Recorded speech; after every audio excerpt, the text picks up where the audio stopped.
Backlogs इस तरह से कवर करना है कि जो आपका अभी प्रेजेंट में टॉपिक चल रहा है। तो क्योंकि जेई का सिलेबस हमेशा कनेक्टेड होता है, तो आपको ये तो समझ में आ ही गया होगा कि अगर आपका कोई नेक्स्ट चैप्टर है वो कुछ किसी भी प्रकार का है, तो उसमें कुछ प्रीवियस टॉपिक्स लगते हैं। तो जैसे कि अगर वो टॉपिक आ रहा है तो आपको उससे पहले उसके बैकलॉग खत्म करना चाहिए, ताकि आपके कुछ बैकलॉग। भाई तो ये है इलेक्ट्रॉनिक्स डिपार्टमेंट वाले भाई लोग, ऋषभ भाई, ये ऋषभ भाई का रूम है, ये उन्हीं के रूम है। तो भाई आपने जेई प्रिपरेशन कैसे की थी, बताइए कुछ। मैंने जेई प्रिपरेशन करी थी 11th और 12th में स्कूलिंग के साथ में। मेरा मतलब साथ में स्कूल लगता था, मैं डमी नहीं ले पाया था, तो मैंने साथ साथ में ऑनलाइन एलन के थ्रू कोचिंग करी थी एडवांस की तैयारी के लिए। तो मैंने 2 साल फुल प्रिपरेशन करी और मैं यहाँ पे इसी में आया हूँ अभी। मोटिवेशन कैसे बनाए रखते थे प्रिपरेशन के टाइम?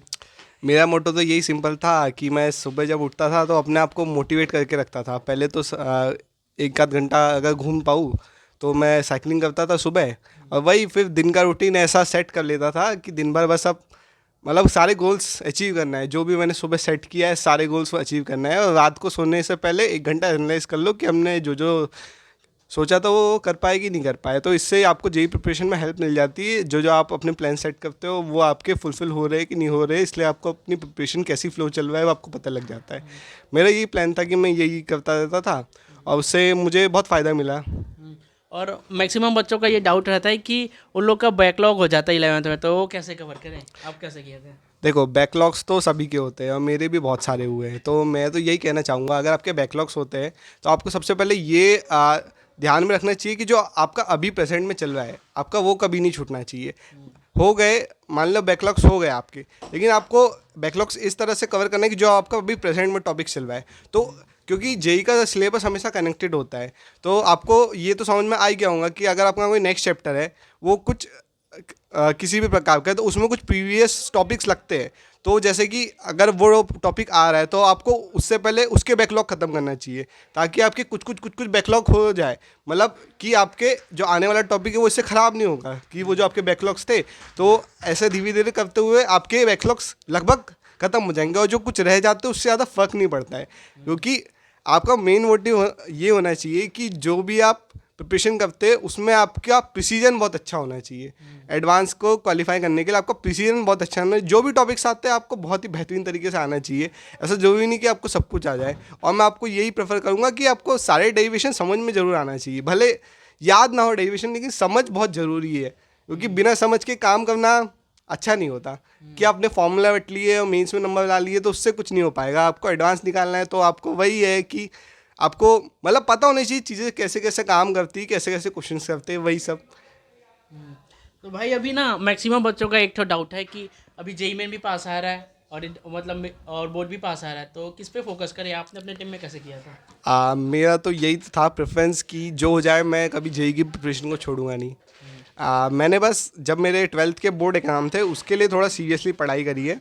मतलब उसके मैं 1 हफ्ता पहले थोड़ा सीरियस हो जाता था 12th के लिए। बाकी मेरा मेन मोटिव यही रहता था कि मेरे को मैं जेई के लिए तैयार कर रहा हूँ। मेरा कुछ हो जाए, मेरा बोर्ड बिगड़ जाएगा, मुझे ज़्यादा फर्क नहीं पड़ेगा, लेकिन मेरा जेई बिगड़ा तो मेरा 1 साल बर्बाद होगा। मेरा यही मोटिव था, इसलिए मैं मेरी मतलब ज़्यादातर प्रेफरेंस जेई को ही देता था। लेकिन देखो, आप जेई कर रहे हो तो आप अपने स्कूल का जो बोर्ड्स है आप एक तरीके से उसको सपोर्ट ही कर रहे हो ना, क्योंकि जेई क्या है, जेई आपके कॉन्सेप्ट क्लियर करता है, और बोर्ड्स क्या है कि बोर्ड्स आपके वही कॉन्सेप्ट को चाहता है कि आप उसको अच्छे से लिख पाए। बस इतनी सी बात है कि वही है कि जो बोर्ड्स है वो थोड़ा थ्योरेटिकल नॉलेज मांगते हैं और जेई आपका एप्लीकेशन पार्ट मांगता है। तो अगर आपका एप्लीकेशन पार्ट स्ट्रांग है तो मतलब आपकी समझ तो क्लियर है। वही ये पार्ट है कि आपका थ्योरी पार्ट क्लियर हो जाए, मतलब कि आपको थोड़ा सा थ्योरी अच्छे से पढ़ लेना है। बस मैं इतना ही कहना चाहूँगा। भाई तो मतलब मैंने देखा है कि बच्चों का एक कॉमन सा डाउट रहता है कि उनका 12th भी ख़राब जा रहता है, 11th भी ख़राब जाता रहता है, और उन लोग यूट्यूब में बहुत सारी वीडियो ढूंढते रहते हैं रिवीजन के लिए। तो आपने ऑनलाइन मतलब अपने जब प्रिपरेशन कर रहे थे तो ऐसा यूट्यूब का यूज़ किया था कि जो अपने कोचिंग था वही उसी के लेक्चर्स देखिए। मेरा तो यही प्रेफरेंस रहेगा कि देखो यूट्यूब पे तो आपको बहुत सारे सोर्सेस मिल जाएंगे, और देखो मेरे हिसाब से तो यूट्यूब थोड़ा कम प्रेफर करना चाहिए, क्योंकि आप अगर यूट्यूब देखते हो तो आप हमेशा मेहनत से बचना चाहते हो। जैसे कि आपके सब लोगों ने कोचिंग में या कहीं से भी आपको सिलेबस कंप्लीट करवा दिया, मान लो एक चैप्टर खत्म हो गया, आप क्या करो, रिवीजन के लिए यूट्यूब से कर रहे हो, ठीक है वो आपको कम टाइम में दे देगा। लेकिन अगर आप भी एक भी बार एनसीईआरटी के पूरा उसको देखते नहीं हो कि एनसीईआरटी में क्या क्या टॉपिक्स छूटे हैं या क्या सबने नहीं पढ़ाया है, या अपनी मॉड्यूल में देख लो क्या टॉपिक छूट गए हैं, मैं उनको कैसे स्ट्रॉन्ग कर सकता हूँ, जब तक आप वो प्रोसेस नहीं कर देखते हो तो आप क्या दूसरे वीडियो देखेंगे, वो कुछ और बाहर के कॉन्सेप्ट बताएगा। तो आपकी जो अभी मेन जो कोर है एनसीईआरटी हो गया, वो जो आप बुक फॉलो कर रहे हो वो कर रहे हो, तो आप उसके तो वो छोड़ ही रखा है आपने कि आपके वो कॉन्सेप्ट कभी ख़त्म ही नहीं हुए। तो ना ये खत्म होंगे, फिर आप दूसरे वीडियो देखेंगे, आप उसमें कोई दूसरे कॉन्सेप्ट आ जाएंगे तो आप उनके पीछे भागोगे, तो आपका थोड़ा बीच में ये कंटिन्यूटी नहीं आएंगे आपकी, तो ये थोड़ी दिक्कत हो जाती है। मैं ये नहीं कह रहा हूँ कि यूट्यूब पे देखना गलत है, बस उसके पहले मैं ये कहना चाहता हूँ आप एनसीईआरटी और आप जो भी वो फॉलो कर रहे हो आप उसको पूरे देख लो कि इसमें कुछ छूटा तो हुआ तो नहीं है, या ऐसा कोई कॉन्सेप्ट जो बचा हुआ है।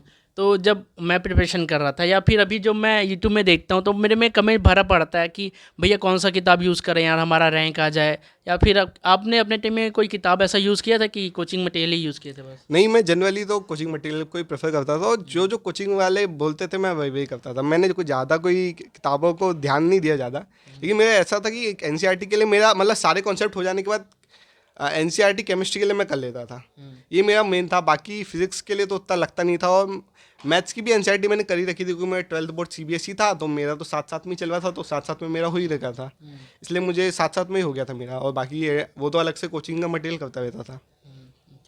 तो थैंक यू भैया इतना सारा जानकारी देने के लिए। बहुत सारे बच्चों का ये डाउट आ रहा था मेरे को, किताबें कैसी है, डिमोटिवेशन आ रहा है, बहुत सारी चीज़ें। तो होपफुली ये वीडियो में आपको सारे डाउट्स क्लियर हो गए होंगे, और इसी तरह की वीडियो हम बनाते रहेंगे। हमारे चैनल MGB जेई को लाइक करें, शेयर करें, सब्सक्राइब करें।